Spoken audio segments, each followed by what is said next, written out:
नाशिकच्या नाणेगाव शिवारात काल रात्री एक थरारक घटना घडली आहे. दारणा नदीकाठच्या पळसे साखर कारखान्याच्या विहिरीत बिबट्याचे एक पिल्लू पडल्याची माहिती वन विभागाला मिळाली.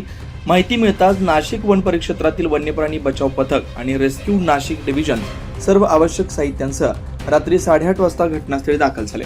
विहिरीवर दगडी बुरुज व आच्छादन असलेल्या फळ्यांमुळे पिल्लू खाली पडलं असा अंदाज वन विभागाकडून वर्तवण्यात आला. पथकानं काही फळ्या काढून दोराच्या साह्यानं पिंजरा विहिरीत सोडला. तब्बल 3 तासांच्या प्रयत्नानंतर रात्री 11:30च्या सुमारास पिल्लू सुरक्षितपणे पिंजऱ्यात आल्यानंतर त्याला विहिरीतून बाहेर काढण्यात आलं. घटनास्थळी अरुंद व बिकट रस्ता तसेच विहिरीजवळील क्लिष्ट रचना असूनही ही धाडसी मोहीम यशस्वीरित्या पार पडली. त्यानंतर पिल्लाला पुढील उपचार व देखभालीसाठी म्हसरूळ येथील वन्यप्राणी उपचार केंद्रात रवाना करण्यात आलं. ही संपूर्ण कारवाई नाशिक उपवनसंरक्षक पश्चिम भाग सिद्धेश सावर्डेकर आणि सहाय्यक वनसंरक्षक प्रशांत खैरनार यांच्या मार्गदर्शनाखाली तर वन परिक्षेत्र अधिकारी सुमित निर्मळ यांच्या नेतृत्वाखाली पार पडली. मोहिमेत वनपाल, वनरक्षक, वनमजूर तसेच स्थानिक ग्रामस्थ, लोकप्रतिनिधी यांनी मोलाचं सहकार्य केलं. 9 न्यूज महाराष्ट्र ब्युरो, नाशिक.